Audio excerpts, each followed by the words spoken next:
Hello बच्चों, तो देवगंगा की ऑनलाइन कोचिंग क्लासेस के अंदर आपका फिर से स्वागत है। और आज हम कवर करने वाले हैं स्थिर वैद्युतिकी का लेक्चर नंबर 3।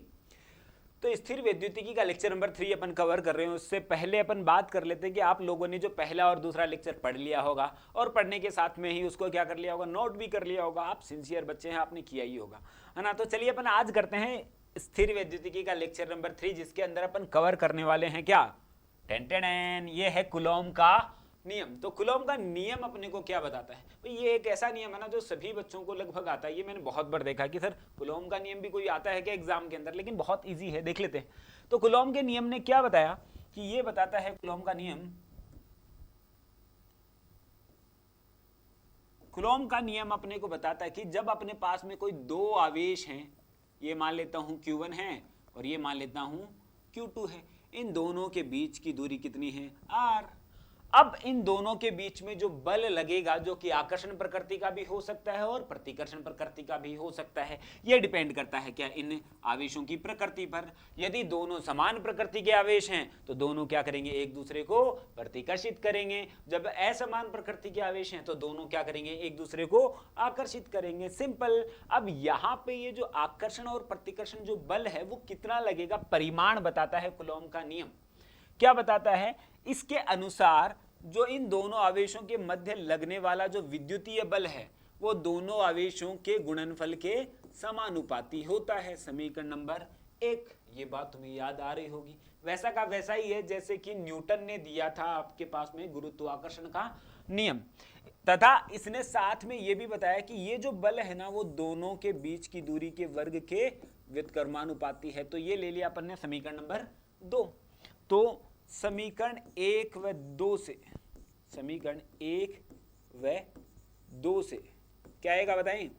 हम लिख सकते हैं F समानुपाती Q1 Q2 बट्टे R स्क्वायर। समानुपाती का निशान अपन हटाते हैं तो हम जानते हैं कि क्या आएगा, एक नियतांक आएगा। क्या आएगा? नियतांक आएगा, जिसको अपन बोलते हैं K, कूलॉम नियतांक, जो कि आता है आपके पास में Q1 Q2 बट्टे आर स्क्वायर। तो यहां पे आ गया F बराबर के Q1 Q2 बट्टे आर स्क्वायर। तो यही है आपके पास में कूलॉम का नियम। तो कूलॉम ने क्या बता दिया, दो आवेशों के बीच में जो लगने वाला है बल का मान बता दिया, जो कि है F बराबर के Q1 Q2 बट्टे आर स्क्वायर। ये तो सिंपल है सर। अब इसकी थोड़ी सी थ्योरी भी लिख लेते हैं। इसकी थ्योरी क्या लिखेंगे अपन? इस नियम के अनुसार, इस नियम के अनुसार, बोलते जाओ साथ साथ, अनुसार दो आवेशों के बीच में, दो आवेशों के बीच में लगने वाला विद्युतीय बल, कौन सा बल है भैया? विद्युतीय बल है, जो कि आकर्षण प्रकृति और प्रतिकर्षण प्रकृति दोनों का हो सकता है। विद्युतीय जो बल है क्या होता है, दोनों आवेशों के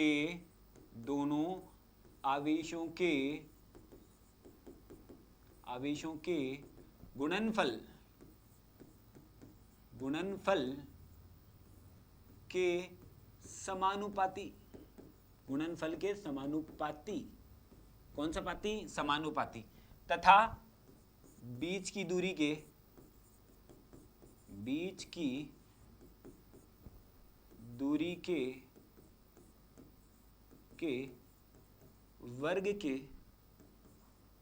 वर्ग के व्युत्क्रमानुपाती।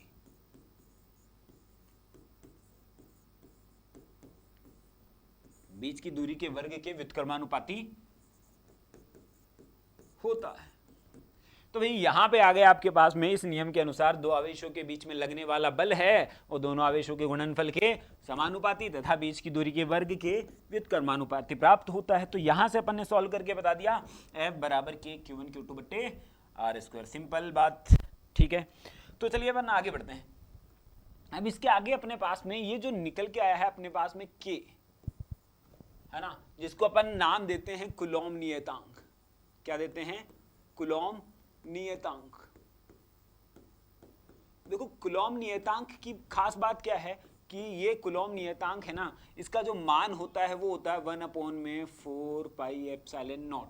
कितना होता है? 1/4πε0। ठीक है, अब यहां पे ε0 क्या माया है?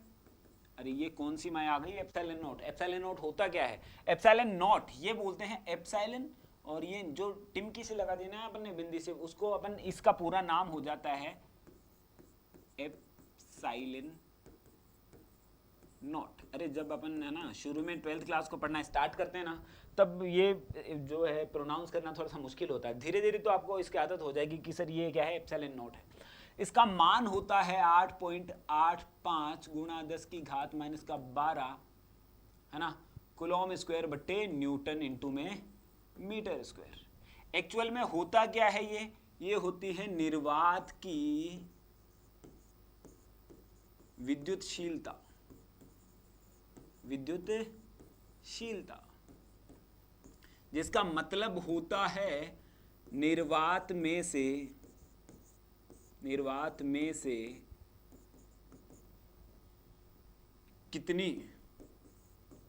कितना आवेश या धारा प्रवाहित हो सकता है, उसकी क्षमता।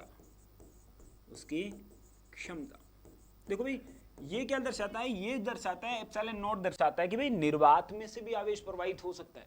कई बार ये बहुत आश्चर्य की बात है कि भाई अपन ऐसा सोचते हैं कि धारा जो प्रवाहित होती है ना, धारा क्या होती है अपने पास में, अपन ऐसा सोचते हैं कि चालक तार में ही होती है, जबकि ऐसा नहीं है ना।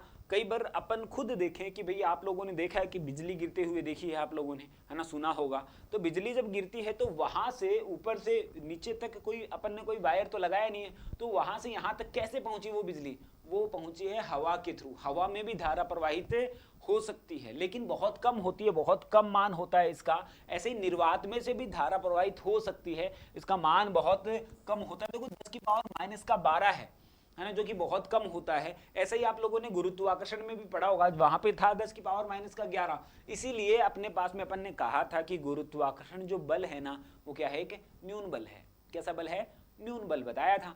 अब यहाँ पे इसका मान इतना होता है, इसका मान इतना होता है। तो यहाँ पे ये किसको दर्शाता है? निर्वात में से कितनी धारा प्रवाहित हो सकती है, या फिर निर्वात में से जो है विद्युत क्षेत्र रेखाओं के गुजरने की क्षमता। एक और डेफिनेशन लिख सकते हैं जो कि बुक के अकॉर्डिंग ऐसे लिखा जाना चाहिए। निर्वात में से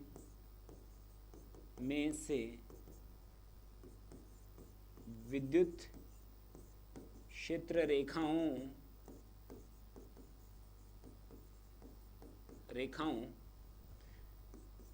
के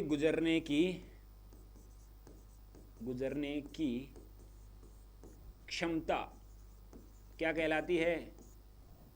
निर्वात की विद्युतशीलता कहलाती है। निर्वात की विद्युतशीलता कहलाती है।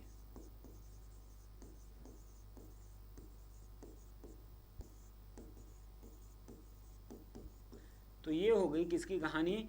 विद्युतशीलता की कहानी। ठीक है, अब यहां से देखो कि भाई यहां पे जो बना है के बराबर या 1/4 पाई का मान अपन जानते हैं 3.14, है ना, और एप्सिलॉन नॉट का मान अभी अपन ने निकाला है, कितना है? 8.85 गुणा 10 की घात माइनस का 12। अरे इतना ही है ना, समझ में आया ना भैया? तो भाई यहां से कितना आया है? 8.85 गुणा 10 की घात माइनस का 12। बोलो राइट। अब यहां से इसको मैं सॉल्व करूंगा। सॉल्व करने के बाद में इसकी जो वैल्यू निकल के आती है वो 9 गुणा 10 की घात 9 न्यूटन गुणा मीटर स्क्वायर बट्टे कूलॉम स्क्वायर। अब आप लोगों के बोलोगे कि सर आपको कैसे पता कि इसकी वैल्यू इतनी ही आएगी? क्या आप आइंस्टीन हैं? नहीं, इतना टैलेंटेड नहीं है अपन भी कि भाई इसको इतनी जल्दी सॉल्व कर सकें, लेकिन अपने को याद रखनी पड़ेगी ये वैल्यू, नहीं तो कितनी बार अपन सॉल्व करेंगे। तो यहाँ से के का मान इतना प्राप्त होगा। एक में अगर अपन इसका भाग देंगे तो ये लगभग ये मान निकल के अपने पास में आएगा, जो कि होता है 9 गुणा 10 की घात 9 न्यूटन मीटर स्क्वायर बट्टे कूलॉम स्क्वायर। किसका मान आ गया है? ये कूलॉम नियतांक का मान। किसका मान आया है? कूलॉम नियतांक का मान। राइट है ना बात? सिंपल। तो ये अपन ने पढ़ लिया न्यूटन का नियम। अब देखते हैं इसके कुछ क्वेश्चंस। तो एक क्वेश्चन है आपके पास में F बराबर 64 न्यूटन यदि दोनों आवेशों के मध्य F बराबर 64 न्यूटन यदि दोनों आवेशों के मध्य की दूरी 2 गुना कर दी जाए तो बल कितना होगा। भाई ये क्वेश्चन को थोड़ा सा करेक्ट कर देता हूं मैं। ये बोल रहा है कि भाई दो आवेशों के बीच में जो लगने वाला जो बल है वो कितना है, 64 न्यूटन है। पहले जो दो आवेश है, पहले दो आवेश हैं, यहाँ पे पहला आवेश कितना मान लेता हूँ मैं Q1, यहाँ पे दूसरा आवेश कितना मान लेता हूँ मैं Q2, और दोनों के बीच की दूरी मान ली मैंने भैया R। अब R मारने के बाद में इन दोनों के बीच में जो बल लग रहा है ना, फोर्स लग रहा है ना, जो फोर्स लग रहा है वो बल लग रहा है वो है कितना, 64 न्यूटन। ये रहा 64 न्यूटन। तो अब ये बोल रहा है कि अगर इन दोनों के बीच की दूरी डबल कर दी जाए, 2 गुनी कर दी जाए तो बल कितना लगेगा। अब नया बल कितना होगा ये बात इसने पूछी है। सिंपल सी बात है कि अगर ये दोनों आवेश हैं, दोनों आवेशों के बीच की दूरी बढ़ाऊंगा तो बल का मान तो कितना होगा, कम। अरे बल का मान कितना होगा, डिक्रीज होगा। देखो व्युत्क्रमानुपाती होता है दूरी के, तो दूरी मैंने बढ़ाई है तो बल कितना आएगा, कम आएगा। कहने का मतलब बल का जो मान आएगा ना वो 64 न्यूटन से तो क्या आएगा, कम आएगा। तो देख लेते हैं कितना आएगा। तो F तो दे रखा है जो कि होता है कितना, K Q1 Q2 बट्टे R स्क्वायर।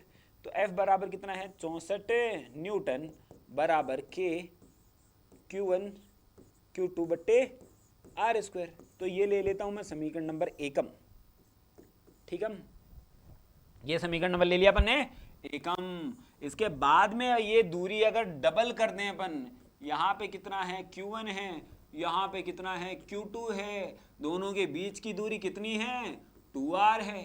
अरे दोनों के बीच की दूरी कितनी है भैया, 2R है। तो भैया यहाँ पे कितना आएगा, F डैश मान लेते हैं। अब दोनों के बीच में जो बल लगेगा कितना मान लिया, F डैश। भैया यहाँ पे F डैश का मान कितना आएगा, कि Q1 Q2 बट्टे 2R का होल स्क्वायर, 2R का होल स्क्वायर। तो यहाँ पे F डैश निकल के आएगा कि Q1 Q2 बट्टे 2R का होल स्क्वायर का। इसका मतलब क्या हुआ, 4R स्क्वायर। बोलो ये भी कोई बड़ी बात है क्या। अब यहां से ये ले लेता हूं, चलो समीकरण नंबर 2, ठीक है। अब यहां पे मैं इजी प्रोसेस के अंदर अपन कर देते हैं, तो समीकरण 1/2 कर देते हैं, ज़्यादा प्रॉब्लम नहीं आएगी ऐसा करने पर। तो समीकरण 1/2 करते हैं तो 64 बट्टे F डैश, यहाँ पे कितना आएगा कि Q1 Q2 बट्टे R स्क्वायर। अरे भाई कई लोगों को आ रहा होगा इजी से ये क्वेश्चन बहुत आसानी से, तो फटाफट आप स्किप कर सकते हैं ना, है ना। जिनको नहीं आ रहा है ना, वो जो कोई है ना मेरे जैसे भी जो बच्चे जिनको नहीं आता है, धीरे आता है, तो उनके लिए ये प्रोसेस पूरा चल रहा है। तो भाई यहाँ से F डैश का मान कितना लिखा मैंने, कि Q1 Q2 बट्टे 4R स्क्वायर। यहाँ से देखो K Q1 Q2 से K Q1 Q2 कैंसिल, ये R स्क्वायर से R स्क्वायर कैंसिल, ये 4 चला जाएगा ऊपर, तो यहाँ से कितना आएगा 4/1, ठीक है। अब यहाँ से अपने पास में ये वैल्यू निकल के आई है कितनी, 64 बट्टे F डैश बराबर 4/1, वज्र गुणा कर देते हैं अपन, तो ये तो आया 64 बराबर 4F डैश। तो F डैश बराबर 64/4 कितना आएगा, 16 न्यूटन। ये इसका आंसर है, 16 न्यूटन ही क्या है, इसका आंसर है। तो झटपट आप लोगों ने ये क्वेश्चन कर लिया होगा, सिंपल बात। चलिए बढ़ते हैं नेक्स्ट क्वेश्चन की ओर, साथ साथ में आप बनाएं। तो न्यूमेरिकल आपके लिए, जब भी कोई न्यूमेरिकल शुरू में अपन देखते हैं तो वो अपने को डिफिकल्ट लगता है, तो ट्राई करें आप बिना इसका सॉल्यूशन देखे हुए आप खुद उसका सॉल्व करने की कोशिश करें, ताकि अपना दिमाग डेवलप हो सके। भले ही वो अपने को नहीं आए, लेकिन आप पहले ट्राई करें उसको खुद करने की, ताकि अपन सोच सकें कि किस तरीके से न्यूमेरिकल को सॉल्व करते समय पे अपना माइंड सेट होना चाहिए। और जब अपन अटकेंगे तभी तो क्या करेंगे, अपन जो है सॉल्व कर पाएंगे चीज़ों को। थोड़ा सा ध्यान रखना अपने को, है ना। अब आगे है, यदि दोनों आवेशों के मध्य की दूरी पहले की अपेक्षा आधी कर दी जाए तो बल कितना होगा, बल कितना होगा। तो यदि दोनों आवेशों के मध्य की दूरी पहले की अपेक्षा 2 गुना आधी कर दी जाए, तो मान लेते हैं कि आपके पास में सॉल्यूशन करते हैं इसका, यानी कि पहले है दो, आपके पास में दो आवेश हैं, दो आवेश है, जिसको ले लिया Q1 और इसको ले लिया अपन ने Q2। बीच की दूरी कितनी है भैया, R, और बल मान लेते हैं अपन F। बल कितना मान लिया अपन ने, F। तो कितना आएगा कि Q1 Q2 बट्टे आर स्क्वायर। तो ये बल लग रहा है F इस कंडीशन के अंदर। अब ये बोल दिया गया कि यदि दोनों के बीच की दूरी क्या कर दें अपन, आधी कर दें। पहले तो क्या कर रहे थे, डबल, इस बार क्या कर रहे थे, कर रहे हैं अपन आधी। तो सिंपल सी बात है, जब बीच की दूरी घटेगी तो बल बढ़ेगा, बीच की दूरी घटेगी तो बल बढ़ेगा। कौन सा बल बढ़ेगा, विद्युतीय बल बढ़ेगा। तो यहां पे इस बार जो इसने कर दिया है वो ऐसे कर दिया है कि भाई यहां पे Q1 आवेश रख दिया है, इस जगह पे रख दिया है Q2 आवेश, और बीच की दूरी कितनी कर दी है भैया, R, है ना। तो R की जगह R/2 कर दिया, सॉरी R/2 दूरी कर दी है। तो अब बल बन गया मान लिया F डैश। तो कितना आएगा, K Q1 Q2 बट्टे R/2 का होल स्क्वायर। कितना आया, K Q1 Q2 बट्टे R स्क्वायर बाई 4। तो यहां से कितना आया, 4K Q1 Q2 बट्टे R स्क्वायर। अब देखो यहां पे K Q1 Q2 बट्टे R स्क्वायर किसका मान है, F का। तो सीधा लिख देता हूं मैं 4F।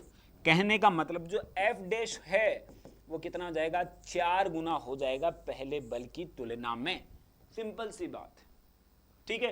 क्योंकि बल की दूरी, जो दूरी है दोनों के बीच की दूरी कितनी कर दी, आधी। तो बल क्या हो जाएगा, 4 गुना। ऐसे ही दोनों के बीच की दूरी अपन क्या कर रहे थे, डबल। तो बल क्या हो गया था, 1/4। तो इस तरीके से अपन ने क्या निकाला है, जो कूलॉम के नियम से दो आवेशों के बीच में जो लगने वाला बल है वो अपन ने सॉल्व कर लिया है, ठीक है।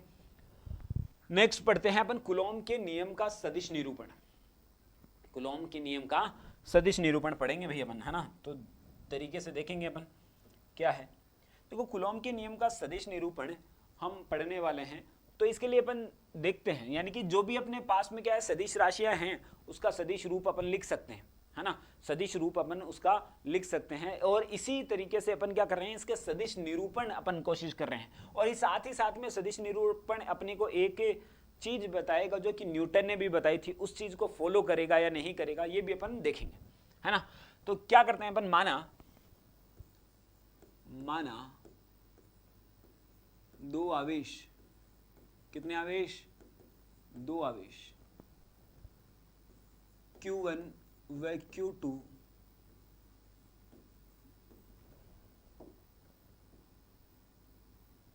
Q1 व Q2 मूल बिंदु से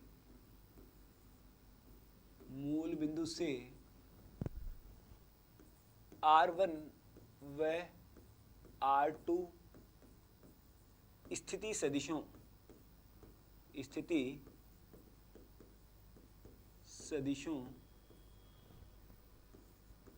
पर स्थित है। यानी कि दो अपने पास में आवेश हैं जो कि मूल बिंदु से R1 व R2 स्थिति सदिश पर क्या है, स्थित है। अलग अलग तरीका होता है सभी टीचर्स का। तो यहाँ पे देखेंगे अपन कौन सा तरीका यूज कर रहे हैं। तो यहाँ पे अपन ने क्या ले लिया, निर्देशांक तंत्र। क्या लिया है, निर्देशांक तंत्र। और यहाँ पे ये तो क्या है भैया, एक्स एक्सिस, और ये क्या है, वाई एक्सिस, ठीक है बात। अब जो पहला आवेश है वो मूल बिंदु से कहां पे स्थित है, यहां पे, इस जगह पर है पहला आवेश, ये रहा Q1, राइट। और ये स्थिति सदिश कितना है इसका, R1। स्थिति सदिश का मतलब यहां से इसकी लोकेशन ये है, सदिश के रूप में अपन ने दर्शाया है। जैसे कि अपन बोलते हैं ना 2,3 पर है, 2,3 यानी कि x की दिशा में 2, y की दिशा में 3। तो ये लोकेशन, तो इसी लोकेशन को क्या कौन दर्शाता है, स्थिति सदिश। तो डरने की बात नहीं है। स्थिति सदिश का मतलब इसकी लोकेशन अपने को मालूम है कि x दिशा में कितना है और y दिशा में कितना है, यही इसकी लोकेशन को दर्शाता है। और इसी का मतलब क्या है, स्थिति सदिश है। बात समझ में आ गई, ठीक है। अब ऐसे ही जो दूसरा आवेश है वो कहां है, इस जगह है, ये रहा Q2, ठीक है बात। अब यहां पे Q1 है और यहां पे Q2 है। तो अब खुद देखो कि ये दोनों मैंने क्या लिए हैं, धनात्मक। दोनों क्या ले लिए हैं, धनात्मक। परीक्षण करने के लिए अपन ज्यादातर धनात्मक आवेश को ही उपयोग करेंगे, ठीक है। तो अपन क्या कर रहे हैं, ये धनात्मक है तो ये तो क्या करेगा, ये जो Q2 है, Q2 ऐसा चाहेगा कि ये क्या चला जाए उधर, क्योंकि प्रतिकर्षित करेगा। और Q1 क्या चाहेगा, ये इधर चला जाए। तो कहने का मतलब यहाँ पे इस जगह पे ये बल लगा रहा है और इस जगह पे ये बल लगा रहा है, तो यहाँ पे जो बल लग रहा है वो लग रहा है F12। कितना लग रहा है? F12। और इसके ऊपर कितना बल लग रहा है? F21। देखो इस बात को समझे अपने पास। पहले यहाँ पे Q1 आवेश स्थित है और यहाँ पे कितना है? Q2 आवेश। अब ये आवेश जो है ना Q1, वो तो चाहेगा ना भाई ये इधर भाग जाए। सिंपल सी बात है, क्या करेगा? इसको प्रतिकर्षित करेगा। तो यानी कि इसके ऊपर क्या करेगा, अर्थात इसके ऊपर क्या करेगा? बल लगाएगा, जो कि बल लगा दिया कितना? F21।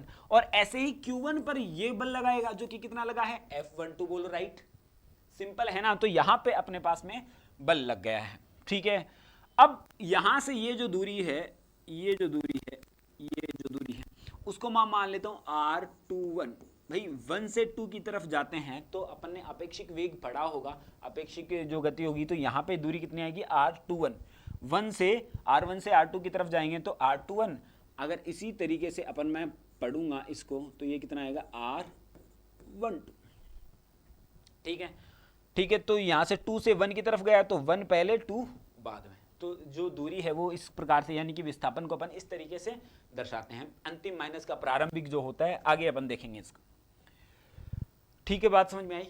तो क्या किया? देखो एक आवेश Q1 Q2 प्लेस्ड है R1 और R2 स्थिति सदिश पर, ठीक है। और यहाँ पे Q1 पर बल लग रहा है कितना? F12। और Q2 पर कितना बल लग रहा है? F21। ये बात क्लियर।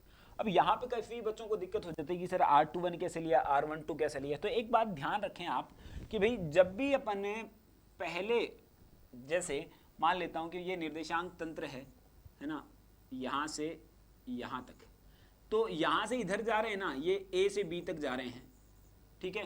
तो इधर से इधर जा रहे हैं तो ये डिस्टेंस कितनी हो जाएगी? RBA। पहले B आएगा फिर क्या आएगा? A आएगा, जो कि होता है RB माइनस का RA। कैसे आया ये आया था अपने पास में आपेक्षिक वेग के कारण, यानी कि अंतिम माइनस का प्रारंभिक होता था एक चीज, जिसके कारण अपन ने ये चीज सॉल्व की थी, है ना। यहाँ पे भी अपने पास में अगर B से A की तरफ जाएंगे तो कितना आएगा? RAB। तो यहाँ पे ये चीज अपने पास में आने वाली है, राइट बात। अब देखते हैं आगे।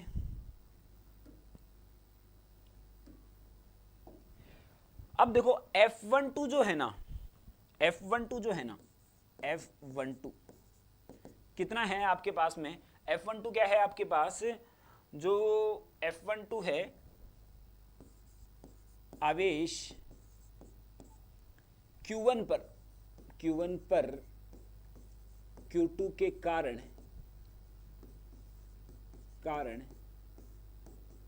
लगने वाला बल है। ये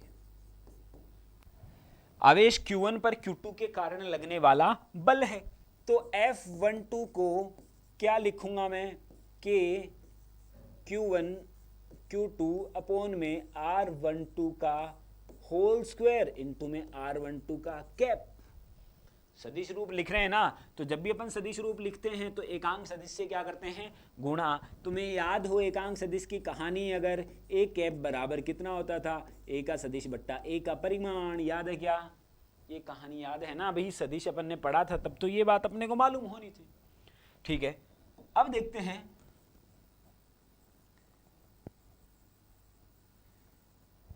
अब अपन इसके अंदर देखते हैं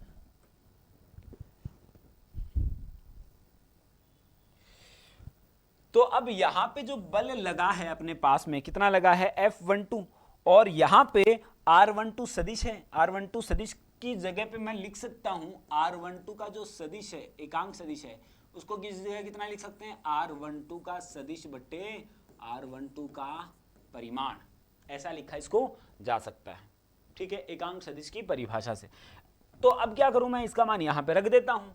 तो F12 जो निकल के आया है अपने पास, कितना निकल के आया है? कि Q1 Q2 बट्टे R12 का स्क्वायर इंटू में R12 का सदिश बट्टे R12 का परिमाण, राइट। अब यहां पे देखो ये तो घात 2 है, एक ये घात 3 है, तो कितनी हो जाएगी दोनों मिलके? 3 हो जाएगी ना। तो यहां पे कितना आएगा? F12 बोलो भाई कितना आया? कि Q1 Q2 बट्टे R12 का क्यूब इंटू में R12 का सदिश बोलो कोई गलत की क्या मैंने बात, सिंपल है ना, राइट है ना। तो ये ले लिया अपन ने समीकरण नंबर 1। अब देखते हैं इसी प्रकार से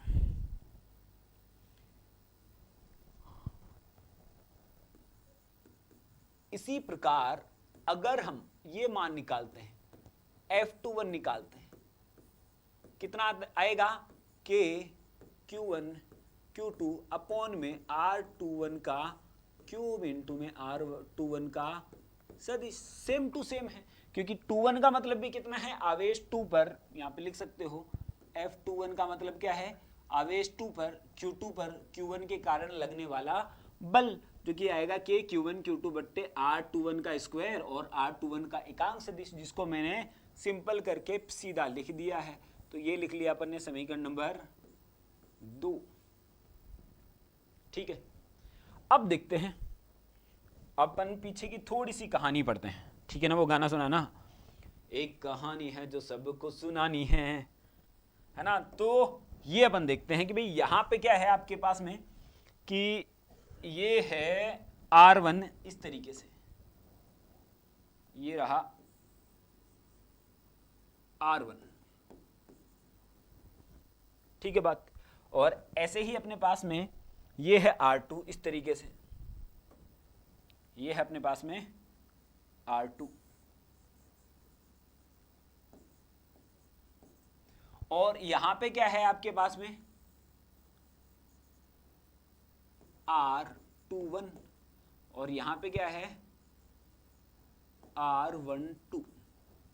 ठीक है बात, सिंपल है ना। अब ये सब चीजें हैं, अगर मैं ऐसे करता हूं, है ना, मैं क्या करता हूं, इन दोनों को, ये तो क्या है आपके पास में इस जगह पे, इसको थोड़ा सा मिटाता हूं मैं, इन दोनों को एक जगह रख देता हूं, है ना। तो भाई R21 तो क्या है, इधर है, सॉरी R2 तो इधर है, R1 क्या है, इधर है, दो सदिश ऐसे रख दिए मैंने।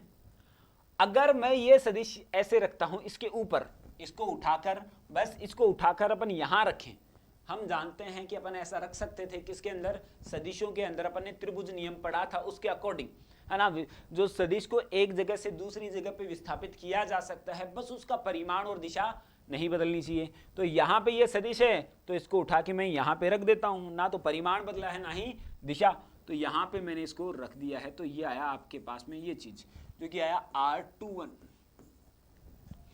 अब देखो इसका मतलब क्या हुआ, और सदिश रूप जो अपने को बताता था, जो कि क्या, जो सदिश नियम अपने को बताते थे, कौन सा नियम, त्रिभुज नियम।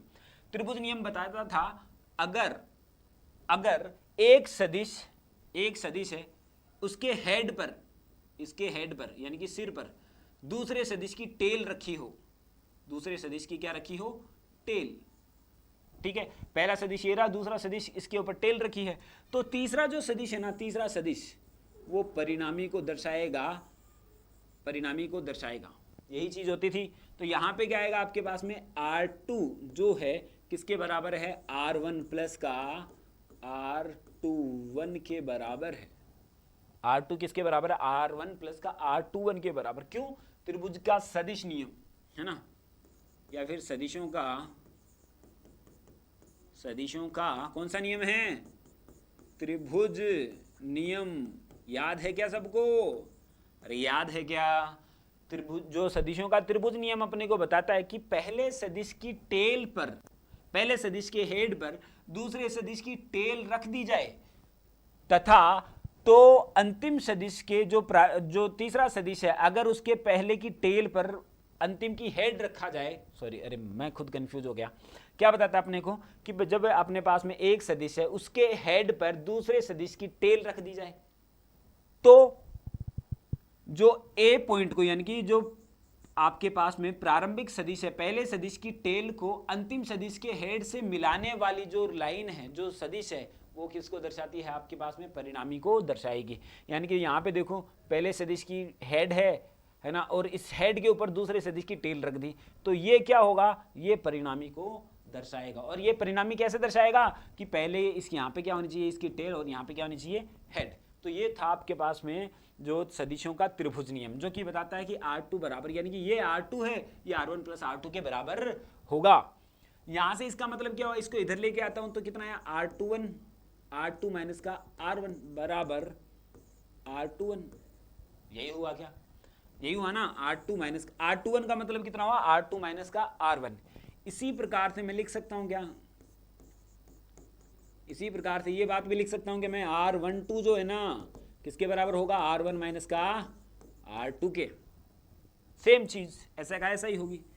ठीक है, अगर मैं इसको ऐसे करूं, अगर मैं इसको ऐसे करूं, इसको थोड़ा मॉडिफाई करूं, तो ये R12 है, इसमें से अगर माइनस कॉमन ले लूं, माइनस कॉमन ले लिया तो ये तो माइनस का हो जाएगा, ये प्लस का हो जाएगा, तो ये कितना आएगा आपके पास में R2 माइनस का R1। क्यों किया मैंने ऐसा, क्योंकि मैं इसको इसके रूप में बदलना चाह रहा था।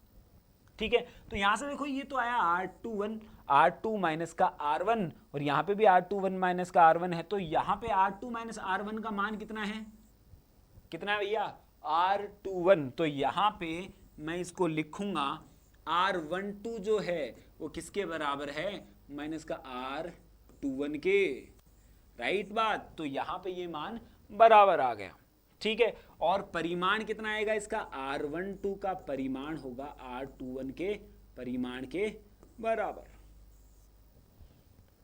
अब बोलोगे कि सर ये क्या चल रहा है, ये बात ये चल रही है कि भाई यहां से जो सदिश था ना, इसका मतलब क्या हुआ, यहां से यहां तक जो गया ना, है ना, R21 जो है ना वो R12 के बराबर ही है, यही बात बता रहा है, यही बात बता रहा है, परिमाण में बराबर है, बस दिशा में क्या है, अलग अलग, दिशा में क्या है, अलग अलग, एक इधर जा रहा है तो दूसरा इधर आ रहा है, एक इधर जा रहा है तो दूसरा इस साइड में आ रहा है। तो सर ये तो आप सिंपल भी बता सकते थे, इतनी रामायण क्यों बताई। अगर मैं सीधा बताता, आप लोगों को सिंपल कर देता, तो आप लोग ये समझ नहीं पाते कि भैया R21 को R12 को R1 माइनस का R2 कैसे लिख दिया, है ना, तब आपको थोड़ी सी प्रॉब्लम हो जाती। इस वजह से थोड़ा सी ये माथापच्ची अपन ने कर ली। चलो माथापच्ची करके भी अपने को चीज समझ में आ जाती है, तो ध्यान रखें दोनों जो अपने पास में ये हैं, ये जितना परिमाण इसका है उतना ही परिमाण इसका भी है, लेकिन दिशा दोनों की क्या है, अलग अलग। ये बात अपन ने समझ ली। तो चलिए अब देखते हैं। तो ये तो समीकरण नंबर 2 निकाला था, और अब अपन करते हैं समीकरण 1/2।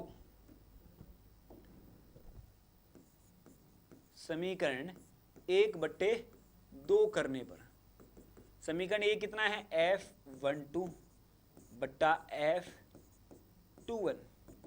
तो समीकरण F12 का मान कितना है, K Q1 Q2 बट्टे R12 का क्यूब इंटू में R12 का सदिश बट्टे K Q1 Q2 अपॉन में R21 का क्यूब इंटू में R21 का सदिश, ये लिखेंगे ना। अब यहां से देखो आप K Q1 Q2 से K Q1 Q2 उड़ा दो, ये भी उड़ा देंगे अपन। क्यों भैया, ये अपन ने पढ़ लिया है, इन दोनों का परिमाण तो आपस में क्या है, बराबर ही है ना। अब यहां पे ऊपर तो क्या बच गया, बोलो आपके पास में R12, और यहां पे बचा R21। ठीक है, अब मैं जानता हूं कि R21 को कितना लिख सकता हूं मैं, माइनस R12, या फिर R12 को कितना लिख सकता हूं मैं, माइनस का R21। तो यहां से मैं लिखूंगा माइनस का R21 अपॉन में R21, कट गया। तो यहां से क्या बताया, F12 बट्टे F21 बराबर -1, -1/1 कर देते हैं, तो F12 जो आएगा ना माइनस F21 के बराबर आएगा। ठीक है ना। तो यहां से ये चीज अपने को प्रूफ करनी थी कि तो ये हुआ आपके पास में कूलॉम के नियम का सदिश निरूपण, अर्थात यह नियम न्यूटन के तृतीय नियम की पालना भी करता है। न्यूटन का जो तृतीय नियम है उसकी भी पालना करता है। एक्चुअल में देखा जाए ना तो भाई सदिश जो रूप है आपका यहीं पे खत्म हो जाता है, यहीं पे खत्म हो जाता है। कोई भी आपके पास में सदिश राशि है, उसके एकांक सदिश लगा दो तो वो क्या हो गया, सदिश रूप उसका बन गया है। तो f का सदिश रूप तो यहीं तक खत्म हो गया। तो इतनी रामायण अपन ने क्यों पढ़ी? इतनी रामायण इसलिए पढ़ी कि भाई न्यूटन का जो ये जो आपके पास में आवेश का जो बल है, जो आवेशों के बीच में लगने वाला कूलॉम का बल है, वो क्या करता है, न्यूटन की तृतीय नियम की भी पालना करता है। यहाँ ये सब कवर करने के लिए अपन ने यहाँ तक पढ़ा है। अगर ऐसा बोला जाए आप लोगों को कि न्यूटन के जो कूलॉम का जो बल है उसका सदिश रूप लिखिए, तो यहाँ तक आप लिख सकते हैं, ठीक है। लेकिन सदिश निरूपण जब अपने को बोला जाता है ना, तब यहाँ तक अपने को करना चाहिए, जबकि सदिश रूप वहां तक खत्म हो जाता है। सदिश निरूपण क्या व्याख्या करता है, ये भी पूछ सकता है कि न्यूटन जो कूलॉम के नियम के सदिश निरूपण से सिद्ध कीजिए कि यह न्यूटन की गति के तृतीय नियम की पालना करता है। तो यहाँ से ये लिखना है, फिर यहाँ तक अपने को सिद्ध करके ये बात लिखनी पड़ेगी कि भैया न्यूटन का नियम है ना, वो तृतीय नियम है, वो कूलॉम के नियम में क्या करता है, मैच करता है। कहने का मतलब कूलॉम का नियम है, न्यूटन के तृतीय नियम की पालना करता है। राइट बात समझ लिया, नोट कर लिया, नहीं किया तो नोट कीजिए फटाफट और लाइक तो कर ही दीजिए। Thank you, have a nice day.